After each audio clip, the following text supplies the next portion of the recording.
year 2000 in March, this person came on the internet and he went into a couple of science forums and he said, I'm a time traveler from the future and I'll be happy to answer any questions that you have. And for a period of about 3 months, he answered questions about science, technology, the future. He made what some people consider to be predictions. And at the time, nobody really took him seriously. It wasn't until after he left, about 3 months later, that some of the things that he said started to happen. And the snowball just started at that point, and more people started paying attention to it. You're listening to Canary Cry Radio. Now here are your hosts, Basil and Gonz. Hey everybody, thanks for tuning in to Canary Cry Radio this week. I am back, and my name's Basil. And I'm Gonz, and Basil's back. I'm back.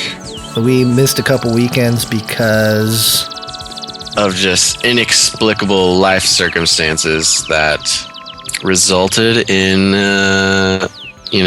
priorities having to be shuffled around. And so we appreciate you guys hanging with us and coming back for another episode. I hope we didn't, leave you too out in the open there. I hope you guys made it. Well, I think it was a Friday. We didn't post one on Friday. I think it was 2 Fridays. 2 Fridays in a row. I don't know who's even left out there to listen to us right now. Well, we're going to keep chugging away. I guess we'll just keep going. But,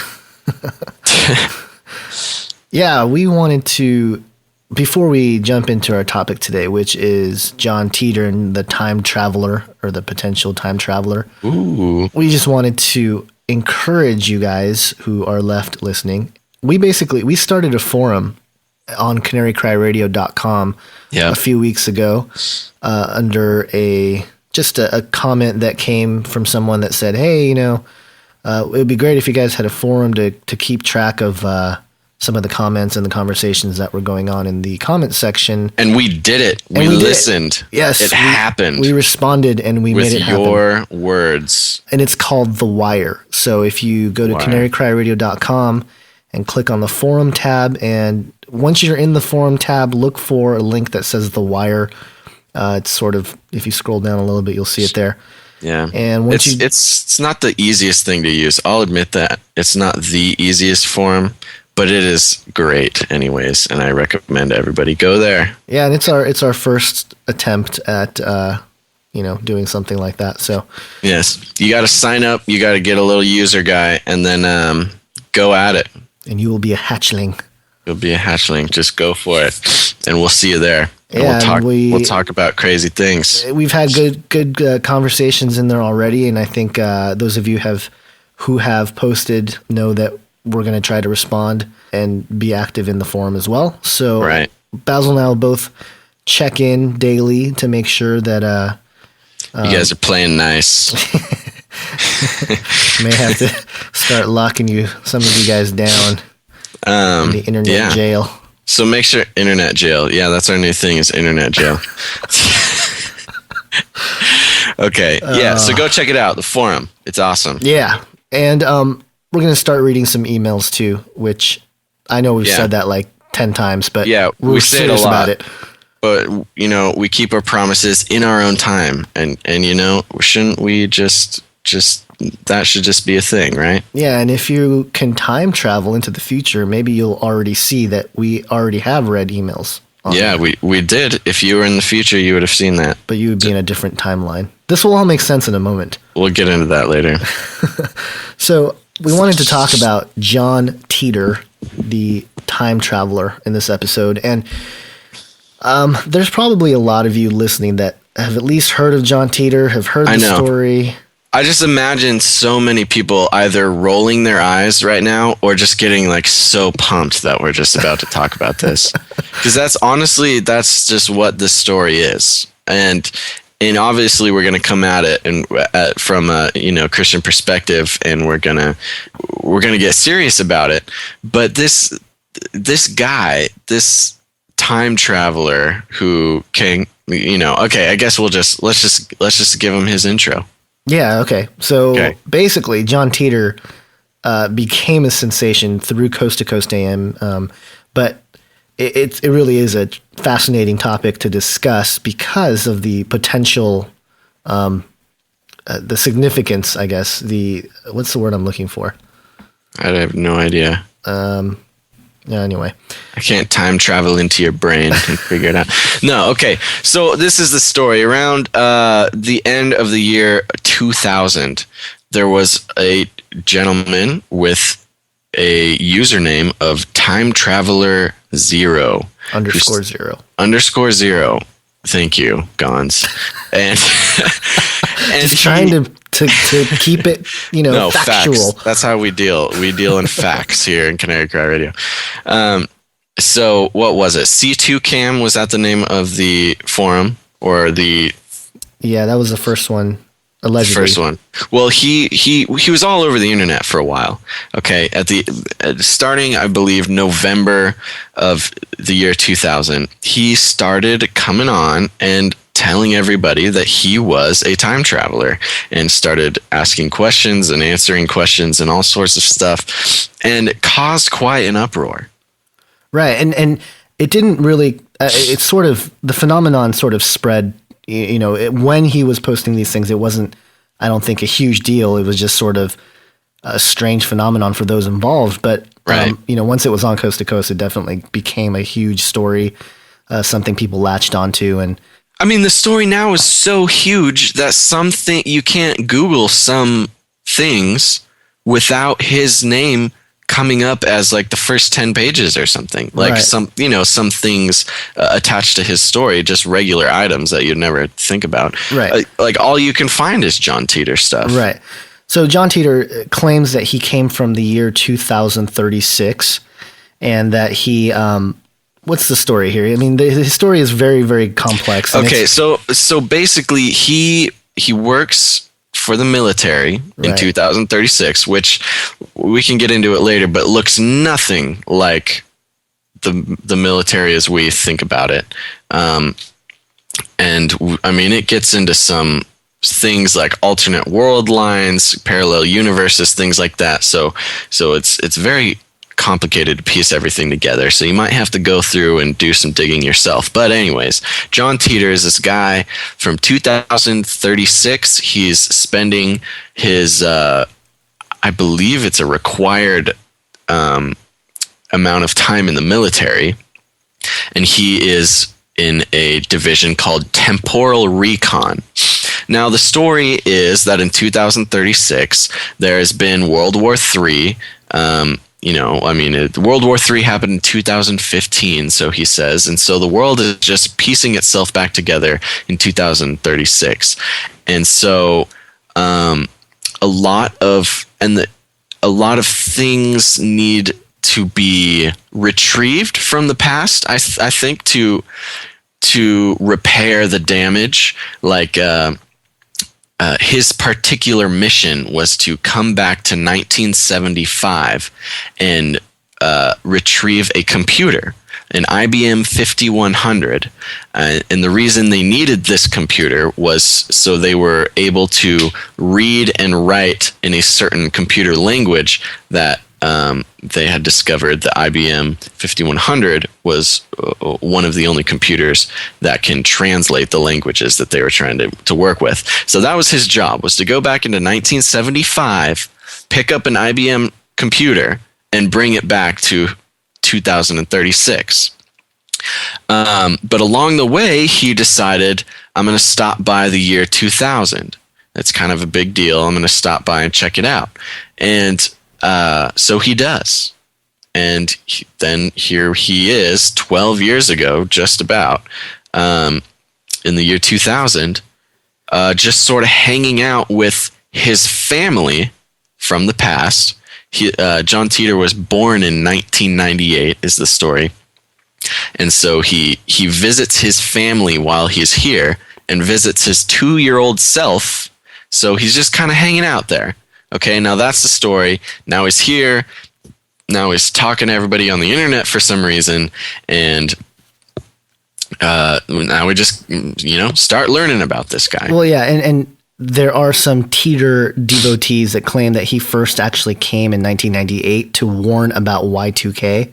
And he, if you read some of those posts from 1998, he's actually pretty frantic about Y2K and warning everybody and things like that. Right. It's not clear that it was him, but the Titor apologists, if you will, say that that was a different John Titor from a different timeline, which we'll explain, or world line, and we'll explain that as we get into this. So basically, the entire story is predicated on what's called the Elliott Wheeler theory. It's basically the many worlds theory. And Basil, do you want to sort of explain that in layman's terms? Sure. Yeah, this is definitely a complicated thing, but it is pivotal to the whole John Titor story. Now, basically, what John Titor talks about is time travel is not necessarily as simple as it sounds.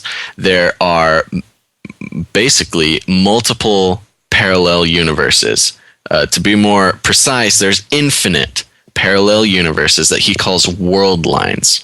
Okay, now this is not a new concept. This is a concept that's been around for a little while, not half a century or so. Yeah, it's nothing, ancient, but yeah, and this is basically the theory that with every choice that we make, an alternate universe branches off, and then the two choices just go on, and create their own universe. And which, I mean, it gets very messy. It's a very messy thing. Right. And I enjoy the theory in more of a mathematical sense, in scientific statistical sense, which is, I believe, what the theory was originally used for. I mean, if you're familiar with quantum physics and Schrodinger's cat and things like that, this is something that's pretty widely used in more of a mathematical sense. But what John Titor is saying is, when you travel in time, you're not even necessarily traveling within your own world line. You're almost skipping around these infinite number of alternate universes. Right. And so to me, that immediately causes me to ask a very important question, I think, to the whole theory, is that, now, is this only from the perspective of a conscious being or a sentient being, or is this, if a sand pebble moves a different direction or whatever, is every possibility of every object here in the universe branch off into a different alternative possibility, or is it just for sentient conscious beings? Right. And see, this is where it gets pretty complicated, and I'm going to try to slow it down so we can get a firm grasp on this concept.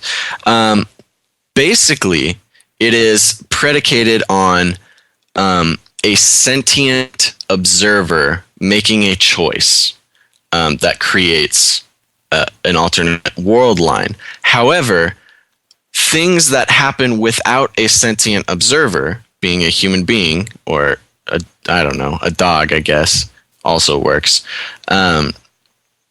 It becomes very sketchy, because it's tied in with this whole thing is the concept of, what is existence when we're not there looking at it, right? Like if a tree falls in the woods and there's nobody there to hear it, doesn't make a sound, right? The scientific answer, the real answer, is no, it does not make a sound. It makes vibrations, but there are no colors, there are no sounds, there are no actions being taken unless there's an observer to see it and to interpret it and to give this sort of mishmash of molecules and vibrations meaning. Does that make sense? Yeah, no, totally. There's a Dr. Sten Odenwald quote that I'm going to read that I think kind of sums it up. I think you did a pretty good job of explaining it there. But the quote is, in the many worlds interpretation, the universe is constantly spinning off alternate histories of itself, and human consciousness is along for the ride as a passive agent.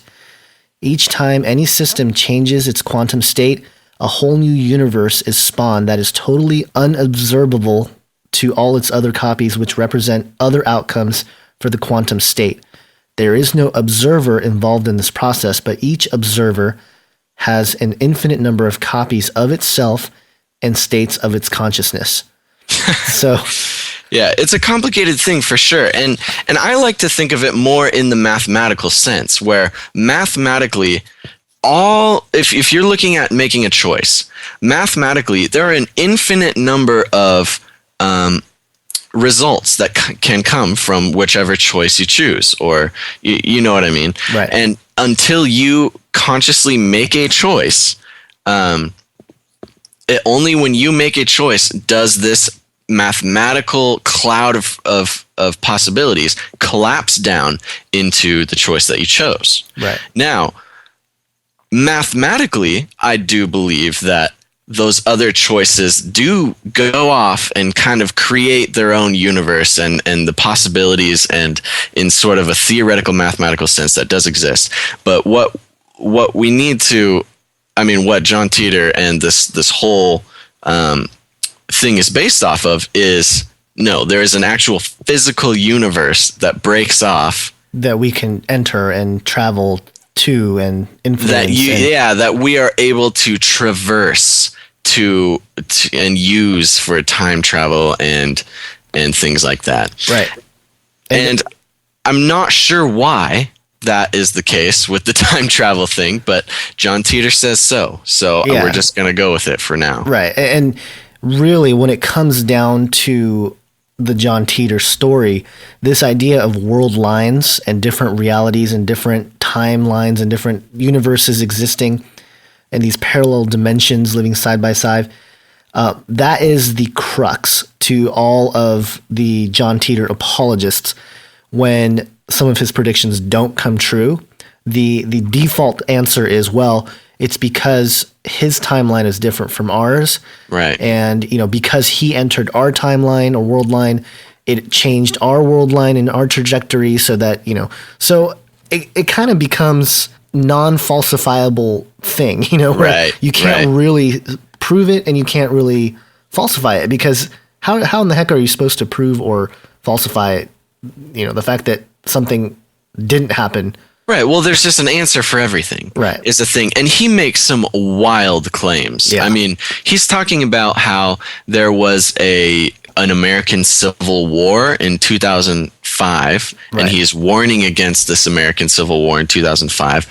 He talks about World War III breaking out in 2015, which I thought was an interesting date to give it, given the whole 2016 being the extension of 2012, when we get into, some sort of Antichrist prophecy thing. Right.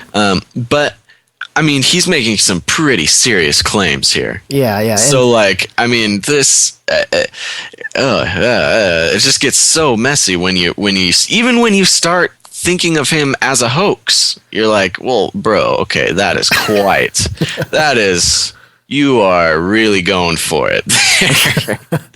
So, and no prisoners. Right. And the whole psychology to the whole thing is so, the whole psychology to the whole John Titor story makes it that much more complicated, because there are times when he's speaking and you're like, I'm totally don't even understand his mode of thought. You're like, okay, that he kind of does seem like a time trap. Are you a real dude? But then there's other times when it's just so contrived. He's talking about how us in this time period are not known for our compassion and our empathy and how can you eat cheeseburgers when they're poisoned? I mean, I say it in that mocking tone, but really, cheeseburger, there's a lot of poison in our food, obviously. But he kind of goes off on these rants that you would expect from somebody doing a hoax of a time traveler to come back and complain about. Right. And before we move too far along, I did want to bring up, based on the whole concept of the Elliott Wheeler model and this theory. Oliver Williams, who is the guy who's sort of been the spokesperson for John Titor, as far as he basically, what he did was he collected all the different forum posts that John Titor made over the few short months that he was here, and he created a website. It's real basic, johntitor.com. You guys can go check it out. So he's the guy who runs the site, and he's the guy that has been on Coast to Coast several times and talked about John Titor and talked about where we're at and how he believes. He's obviously, sort of a believer, if you will, of the story. So one thing he does mention in an interview with George Norrie that really stuck out to me, of course, just because being, a Christian, coming from that Christian perspective, and even just a theistic perspective, he uses the Elliott Wheeler model effectively to deny a biblical God, at least a Christian God. Here's his logic. He says, how can a God judge us for the decisions that we make in this world line when there are infinite other world lines and infinite copies of myself making different decisions in different parallel universes? And he says that wouldn't be fair. Right. That's just not fair. And that's his way of sort of deflecting or rejecting the idea of a God that judges, a God that actually is good in a sense, with a pure sense of justice that will redeem and things like that. So, right. It's such a tired argument, I think. It just, in my opinion, the whole, it's not fair. Like, God's not fair. How could he do that? Like a logical fairness. People look for a logical fairness. That doesn't need to be the case. You know what I mean? They assume that there needs to be this logical fairness when they're talking about things like multiple universes and world lines. And they're saying, oh, well, because there's multiple world lines and because there's infinite parallel universes, God can't judge me. What? It's just, okay, anyways. But at the same time, John Titor himself says, besides the process of time traveling, you really shouldn't be worrying about other world lines.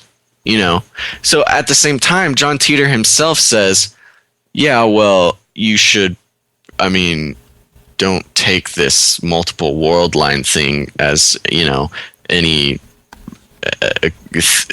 don't change your life because of this. Right. You still have to live in your world line, so do it. And, Well, and it's kind of an interesting point you bring up, because my response to this guy and his whole thing is that, God is in control of time, and we can only prove that our timeline exists, and therefore, we should be, again, sort of like how John Titor said, we are only responsible for our timeline here. And, if you want to really get into it, in this timeline, allegedly, and I believe it to be true, is the timeline where Jesus Christ died and rose again for our sins. So, you know what I mean? It's hey, maybe in a different timeline, something different happened, but. Right. And it gets very complicated, and we'll get further into that. Cause he even mentions how in some cases you will travel to a timeline that Jesus Christ was never even born or something, or that's a possibility or something. Right. Because there's an infinite number of them there. Every situation exists, including one where Jesus did not come down to the earth. But I guess that's just sort of a side point. I like how we're talking about these world lines now as if they're real. Those are real, yeah. Yeah. So, okay, just a disclaimer. We're talking about these world lines. We don't necessarily think they're real. It's just what we're talking about now.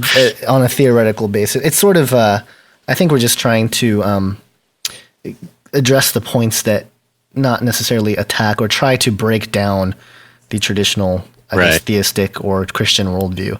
Right. Well, and I kind of wanted to talk about this whole God's not fair thing again, because I just had an experience online. Whoa, imagine that, where this guy was talking about, it was a There's a good versus evil argument, like how can there be like, well, his whole thing was, why did God even give us free will if he just knew that we were going to mess it up? And it's not fair. He set us up for failure. It's entrapment. It's like, shut your mouth, please. Like, it just doesn't. It just comes from this.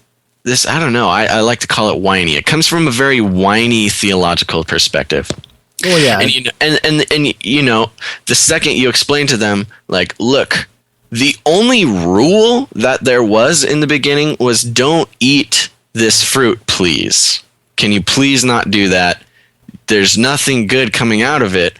But, in order for free will to be a thing, I mean, I guess there needs to be, something to provide a physical artifact of love towards God, which is not eating from this fruit. Right. You know what I mean? So, I mean, if there is nothing to be done wrong, free will does not exist. So, I mean, just logically, and these people love logic. So, logically, there has to be something that you can't do. And so, when you do it, you're not simply just like, oh, I fell into God's trap of unfairness and ate from this tree. It's no, you spit in his eye and told him you didn't need him anymore because now you know the difference between good and evil and you can be like gods. So, right. So la-di-da, I'm going to take off with this serpent and thanks for the apple, God. Right. And even on a different level too, the concept of just suffering in general, because that is a huge topic that people bring up in opposition to a Christian God, Right. It's this whole idea of we come from innocence, and a lot of, again, in the Garden of Eden, before the fall, humans were innocent beings effectively. We didn't really know sin. I guess we might have had knowledge of it, but we didn't really experience it in the fullest that we do now. And a lot of people talk about how, God is going to restore us to that innocence. And I disagree with that. I actually think that a redeemed world is far better than an innocent world. And I think that's why there is this sort of fallout, is because how are we otherwise supposed to develop characteristics like patience or wisdom or, these things don't come about just being innocent. You have to sort of go through a time of molding or shaping to get to that point. And so in that sense, the ultimate plan that God has is way bigger and way more glorious than we can ever imagine. And it comes from a really selfish place, I think, to try to bring the justice argument in, because you're basically saying by bringing that argument up, you're basically saying I am God because I determine what is good and wrong and bad. Right. And exactly, that's the point is I say, oh, these people think God's not fair. I don't say that to say God isn't fair, get used to it. I'm saying that you're working in such a narrow mindset to think that God is not fair in things that he has done. You're looking at fairness at such an infantile, juvenile level,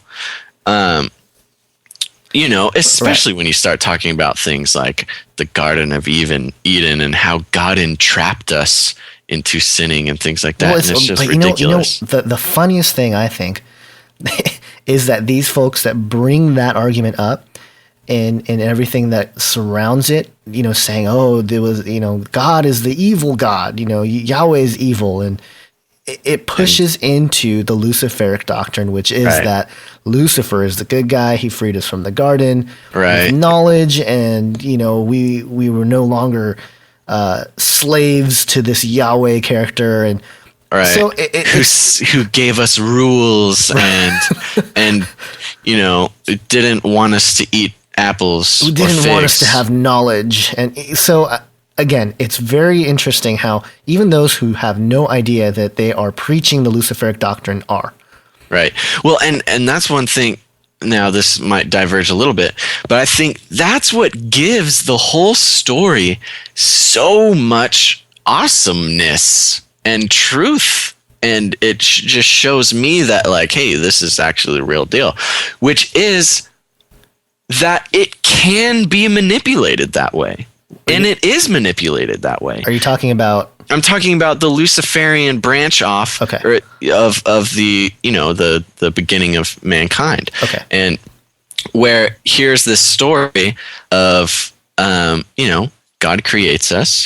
He walks around with us. We are in perfect communion with him, and we are all so happy. There's this one thing, don't eat that, but let's all just live together in peace and harmony.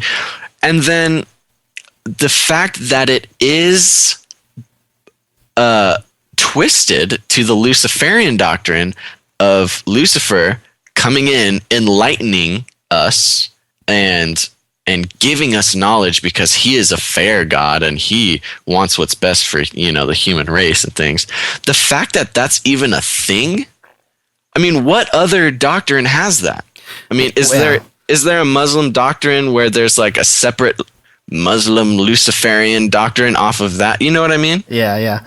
Well, I think there's some old Sumerian texts, and I've come across people recently that have really push this, like, well, the Sumerian doctrines are older than the Bible, therefore it must be true. And that's not necessarily the case either. But, there's stories of the two gods, Enki and Enlil, and they sort of represent Satan and God, if you will. And some have suggested that Yahweh, the being that is Yahweh, according to the Sumerians, was the one that actually created humanity, genetically altering whatever. And then the other god wanted to help them ascend into beings like them. Right. But then Yahweh didn't want that to happen. And so, again, it's painted as this sort of, the one that gave them knowledge was the good guy. And right. It's very interesting because it's almost like Satan beat, not truly, but sort of tried to instill into culture his story, his side of the story, if you will, earlier than God. But God used a much better method because he used 40 people over a span of 1,500 years, in like 3 different languages and all this stuff, and wrote history before it happens. I mean, there's all that stuff there that's just better proof, in my opinion, than just Sumerian tablets or anything. But let's get what were we talking about? We were talking about time travel John stuff. Titor, Okay. and something that I will say, just because we're in that biblical realm right now, the person who brought this up was Gary Stearman of Prophecy in the News. He wrote a book called Time Travelers of the Bible.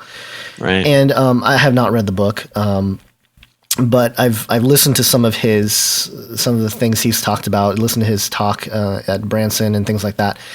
And one of the just interesting points is this idea that there are time travelers in the Bible. And whether that is true or not, I don't know. But here's some of the, I guess, evidence, if you will. One of the characters, Elijah, which we see a lot in 1st and 2nd Kings in the Old Testament, he doesn't die. He's one of those guys that doesn't die, along with Enoch. He walks with God. He's taken up by a whirlwind. He just disappears. Right. The next time we see him is in Matthew 17:3, when Jesus gets transfigured on the mountain in front of 3 disciples, and the disciples look up, and boom, there's Moses and Elijah talking with Jesus. Right. And so Gary Stearman theorizes, like, hey, maybe Elijah was traveled through time. Like, maybe he got in that whirlwind, and boom, he popped out with Jesus to check out because this is right before Jesus, goes to the cross and everything. Right. And so, what if? And I think it's a really compelling thing to think about, because just that little tidbit there shows that, hey, you know what? God is actually the one in control of time.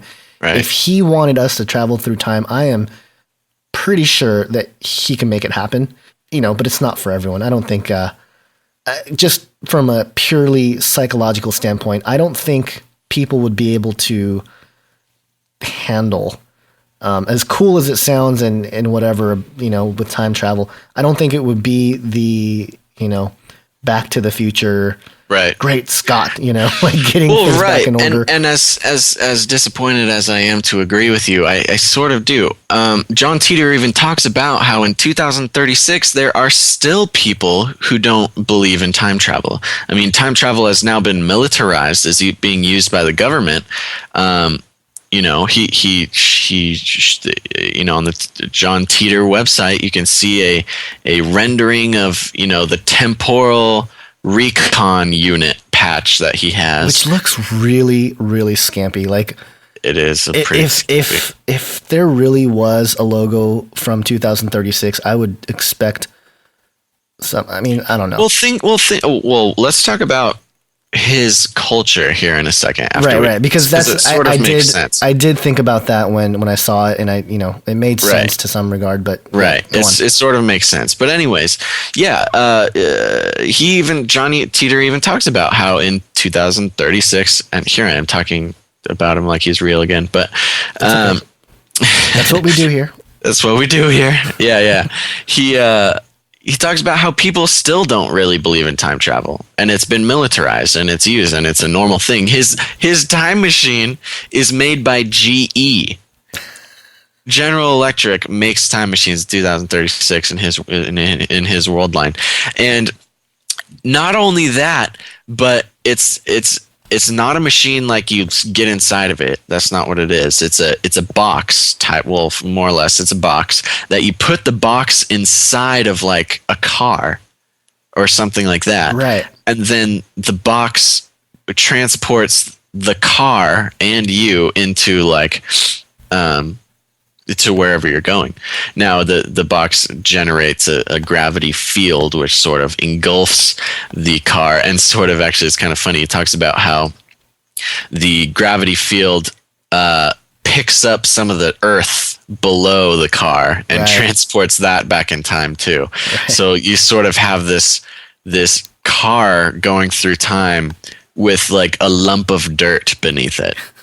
Or something like that. It's really wacky. And saying it out loud, when I'm reading it, I'm like, oh, okay, yeah, that makes sense. Yeah, okay. But now I'm saying it out loud. It's like, that is the wackiest thing I've ever heard. And he's talking about how he came back in a 1967 Chevrolet. That's right. So, okay, guys, a 1967 Chevrolet, the dirt still underneath it is traveling through time and space, across parallel dimensions. I mean, I'm thinking I'm crazy for ever even considering We're this. crazy for bringing this up on a show, apparently. I just took the time to picture that in my mind right now, and now it's just this is awesome. I need to go get a 19. It's like, why not why did we choose a DeLorean? Why not a 1967 Chevrolet? Anyways, DeLoreans look cooler.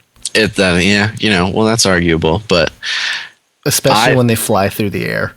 Yeah, with dirt with still trash beneath it. Yeah, being fed by trash. Yeah. Okay. Anyways, what we were talking about, the culture of 2036, according to John Titor. Right. Okay, and it's interesting because it sounds like its own sort of type of utopia. It actually sounds kind of great. What it is this is post a World War III. And everything's sort of gone backwards. They talk about how John Titor talks about how everything is much more community based. Everything he keeps talking about how my favorite thing is to hug my family. My favorite thing is to be with my family. My favorite thing about the future is to be with me. It's very much family and community focused, right. Which sounds good. I mean, that's wonderful. He talks about how it's much more akin to like farm life. Like everybody's working for the community. He says his job was like picking oranges or something, and shipping them on a sailboat up some river in Florida.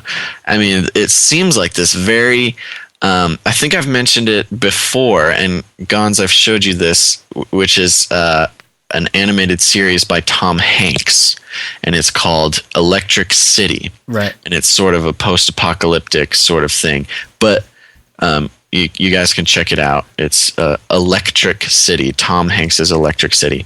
And that really seems kind of what the 2036 John Titor future reality kind of seems like. Almost like a step backwards, although certain technologies still exist. He talks about how doctors are people aren't really concerned with health care as much. He talks about how if you get a really bad disease, you just die. That's just what you do, and you accept it. Like, you're like, oh, I got this disease, it's my time to die, and you die.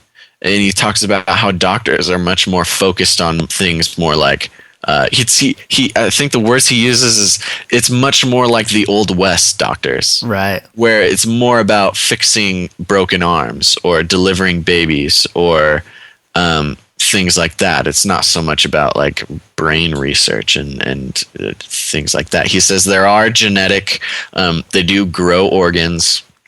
There are genetic cures for things. Cancer and AIDS are still not completely curable. Just stuff like that. Right. It's a very interesting picture that he paints, which gives a whole new aspect to his believability. Right. It's just not what you would expect from the future. Yeah. The future, exactly. It almost is completely counter to what you and I talk about. Right. Yeah, no, it is. Let me read something that he posted in February 8th of 2001. And it not only does it paint a picture of 2036, but it sort of gets back to some of the things that we were talking about just a minute ago. But he says here, the war had very profound effects on people and how they relate to each other. As individuals, almost everyone in 2036 is very familiar with death. We all have stories of loved ones that have died from disease, war, or acts of inhumanity. Most of us have even taken part in dishing the same things out to the other side. As a result, we have become far more compassionate to the ones we love, but much less forgiving, or much less probably. Like it says mush, but I think it's much. Much less forgiving to those who don't pull their weight. We are more accepting of others' differences in our community because we depend on them to survive. We are also more conservative with our resources and closer to God because for a period, life on earth was hell. And then he goes on here and says, the other major difference is in the concept of good and evil. With multiple worlds come multiple decisions and outcomes. For every good act, there's an equal and possible bad act on another world line.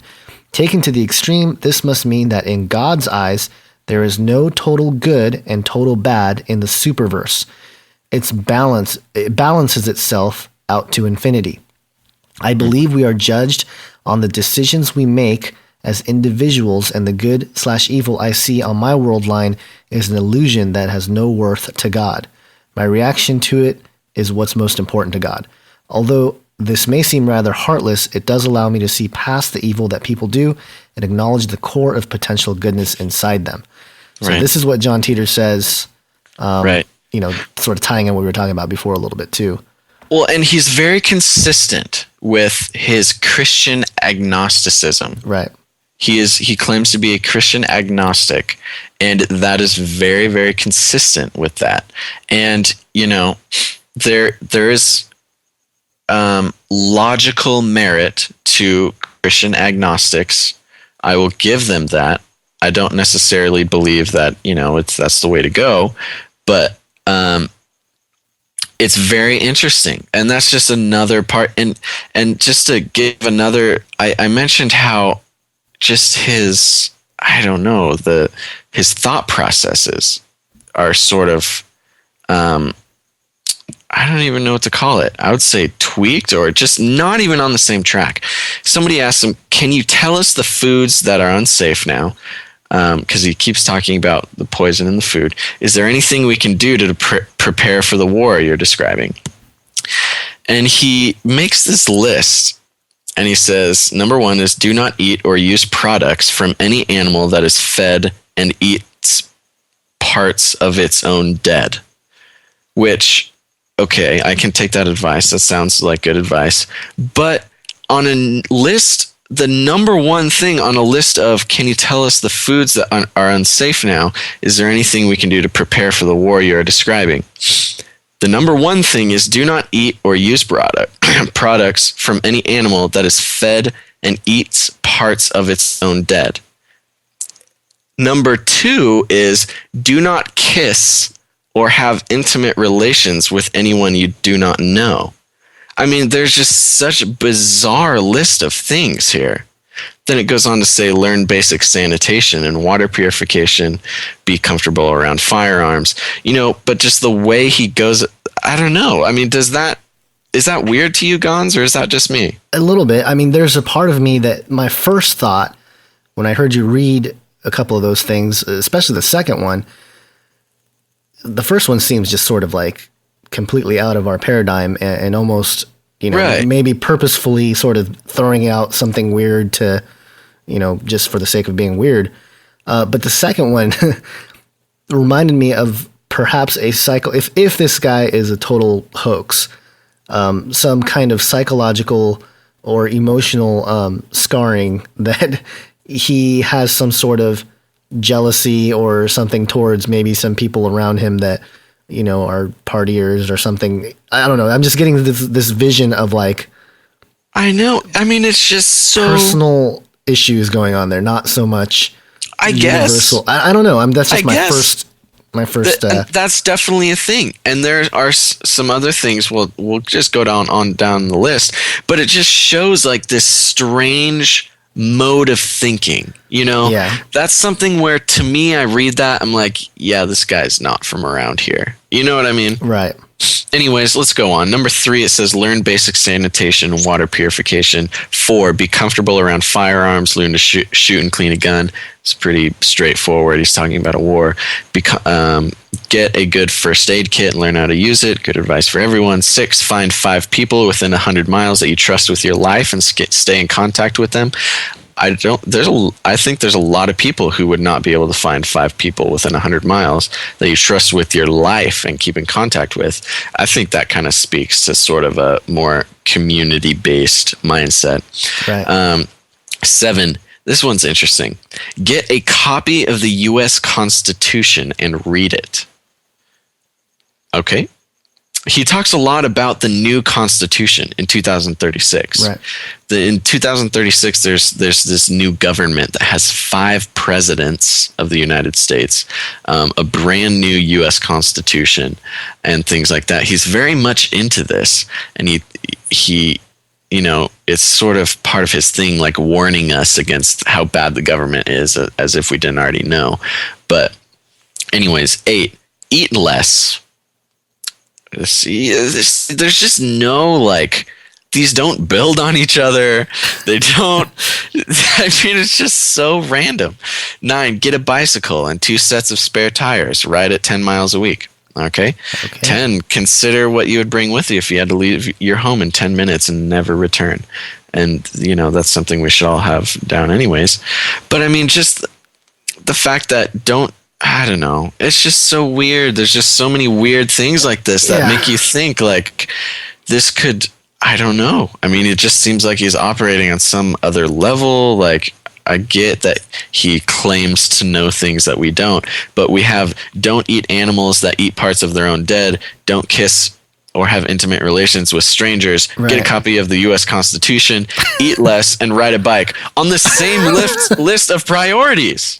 It's just the most bizarre thing I've ever seen. But at the same time, it's almost so bizarre. You're like, okay, maybe this guy is for real. Maybe I should, stop kissing or having intimate relations with anyone I do not know. Well, there are a lot of people who asked questions that we would ask, has the Antichrist showed up? Has Jesus returned? Those types of questions were asked in the forum. And, he answered that, Jesus hasn't returned. He says at one point that, there's a lot of people that think that Revelations has come to pass. He says here that, however, the new fear is that Christ has returned. He's not telling us, and he's very angry. Then 2036, that's the fear. That's the fear. He's back, but he's not telling us. So that would be a fear. Definitely. And then somebody asked about the Antichrist, and he responds here. He says, I understand the question about the Antichrist, but I must admit I hadn't given it much thought. My initial reaction is to consider how the Antichrist would affect my life if I can identify him/her. If your life became a sort of hell anyways, would it matter if the Antichrist was real? Just very interesting. Very interesting. It's interesting to me because it almost shows, again, we're just talking at if, it almost shows that world events happened and he was just there. Almost, people are just bystanders living in this world that is being affected by the Antichrist. Does that make sense? Right. Almost, it's like if we didn't know the Antichrist was there. I mean, we all talk about like, oh, when the Antichrist comes, he's going to be this guy, right? I mean, we don't really consider that maybe the Antichrist is here now. He is working now to accomplish and we have no idea. Right. And so it's interesting that is how he talks. He doesn't even talk like, oh no, the Antichrist, he was no big deal. It's, he's probably somewhere doing something, but I was too busy fighting for my life in a shotgun squad when I was 13 years old, fighting in the rebel army. You know what I mean? It's like, it's almost legitimate. Like it almost seems like more real life than what we talk about. Well, if you were to create a character and try to establish personality and, just all the traits of a good, realistic, believable character in a story, John Titor has those elements, a lot of those elements of, like you said, sort of this personal view of life rather than sort of a universal thing. And a lot of his answers are kind of like that. Like, from my experience, this is what's going on. And, why would you care? And because, and I find it interesting too, because he welcomes people to ask questions and then people ask, these big questions. And, I don't know. There's a part of me, if I were a time traveler, I might answer it differently.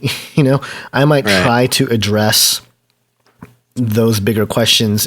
Because that's just who we are. I know. That's our thing. But at the same time, it's just sort of, it's just weird. You're right. It's very bizarre. It's very bizarre. And he doesn't come as some, I don't know. He comes, he was on a mission. He's in the military. He was on a mission, stopped by 75, got the computer, decided to stop by, the year 2000, hit up his parents, say what's up, and then just start talking. And and like you said, he comes from a more of a personal view on things rather than where if you and I used our time machine that we have, it would be like, don't tell anybody. Let's go rescue Lincoln. Let's go. You know what I mean? Like, let's go do this stuff and tell everybody and do cool stuff. And he's just like, oh no, I've had a really messed up life. I'm just here doing my job. Actually, I'm just going to go back here soon. Yeah. And he talks about this report that he's writing. And he asks other people questions, and he's very much like, hey, you guys are all asking the same questions. I'm going to keep answering them, but if read other posts, please, because I don't want to annoy you people. Well, he sort of gets annoyed with I guess this world line too, because there were some people that asked like, oh, what's the lotto numbers that are going to, win and blah, blah, blah. Right. And he gets all bitter about that. He gets very bitter. He has a lot of animosity. It's really funny to see. It's like, people ask him, oh yeah, well, if you're a time traveler, then who won the Super Bowl in 2012? He's like, I don't know. That's a stupid question, and you're stupid for asking it. You know what I mean?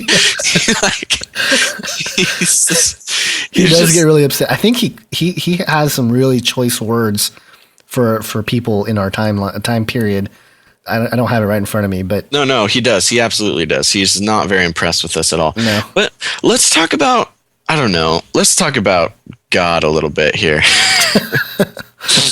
I'm down with that. I'm okay with that. I could literally talk about this guy forever. Just I don't know, talking about him to you guys out there listening. But okay, so let's actually cover our bases here as far as if this is true. And obviously there's a lot of holes, and we didn't even bring up some of the holes that are sort of in the story, and sort of there's all sorts of bizarre stuff with a lawyer that, you know, is protecting the mom. And I mean, we can get into all that, but like you said, Basil, we can talk about this guy all day. Right. No, we totally could. And there's so much you can read through the website yourself. And again, this is why we created the forum, by the way, little plug there for the forum. Bring some of these things up. You know, there's a lot to talk about this guy, and a lot of, you know, speculation that can be done. But as stewards, if we will, what would be the implications of our faith if this guy is telling the truth, if this, you know, multiple dimension is real, if time travel is possible, and all these things? I mean, if this story is totally true, then what does it mean for us? Right. And what does it mean for the, you know, I love that question. The truth. Right. I love that question, because the answer thing, to me, the answer is absolutely nothing. It's almost like, what is it? It's almost like the evolution thing. Yeah. Well, people say, okay, well, if evolution is true, if it is absolutely 100% true, or if it is, you know, true in some sense, what does that mean? Doesn't that just destroy your faith in Jesus? No, not a single bit. It has nothing to do with what Jesus came to do for us. Multiple universes has nothing to do with Jesus dying on the cross, and it has nothing to do with anything. I mean, it's there. If that is true, then I feel sorry for some of, you know, the other me's in what's called the super universe, making less agreeable decisions. But where I'm standing now, it makes no difference whether the John Titor story is true or not. I would almost want it to be true. I almost want this whole multiple universe thing to be. It'd make us living. Right. Just that it would just make me so much more grateful for what I have now. And, you know, and being, I lost my train of thought. Yeah. Anyways, it means nothing. Well, yeah. To me. What does it mean to you? It would completely change my life. I think everything you've ever I've ever known up until this point will be completely shattered. No, being someone probably like yourself that watched, you know, that loved the movie Back to the Future and, right. and all this stuff, I don't think it changes anything, because really when it comes down to, we're talking about God here. We're talking about the creator of the universe, the one who authored life, the one who authored our minds, the ability to rationalize, the ability to understand the world around us, and the ability to send a 1967 Chevrolet exactly through time with the dirt still under the tires. But here's the thing: even if it is true, we are still working under the confines of the universe that was created by God. Right. And in that sense, we're not going to surprise God by time traveling. I mean, right. Who knows, maybe the whole concept of time travel and actually the reality of time travel is sort of woven into how things are going to play out. And we just, you know, maybe it is in the Bible in one way that we don't understand at this point in time, but maybe there's a way that things will be clearer in the future. But yeah, it doesn't really change because, again, I alluded to this earlier, but we can only be responsible for the timeline or whatever that we're in now.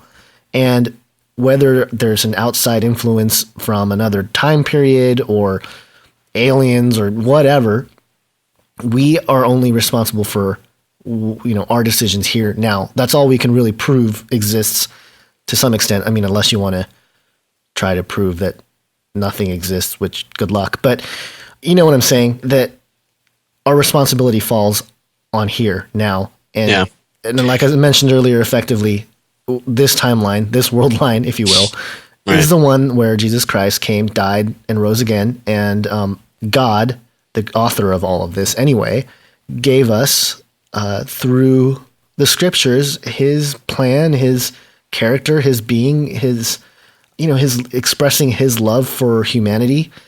And how does time travel change any of that? So you're telling me it's not as devastating as Mr. Oliver tells us? Oliver, yeah, the guy who I don't remember either. The guy who goes on Coast to Coast and talks about. No, I think he is using this concept of the Everett Wheeler and this whole idea of a multiverse as a crutch to reject God. Just another reason to reject God. When really the idea can be spun around the other way and say, no, look, actually it might prove God is a lot smarter than we think because he knows that the one life that we're experiencing is the one we're in now. Right. And, interestingly, let me just bring this up real quick, how John Titor talked about how he believes the soul of a human is sort of the collective being of who we are, regardless of which timeline you're in, which is a very, that's sort of a deep concept, It really is. So is there some truth to that? I have no idea. But in my personal just outlook on the future, I do think there's going to be some kind of world war. And I do think life as we sort of know it now is it's going to change. But even if it doesn't, I don't think it's going to necessarily look like the world that, John Titor explains in 2036.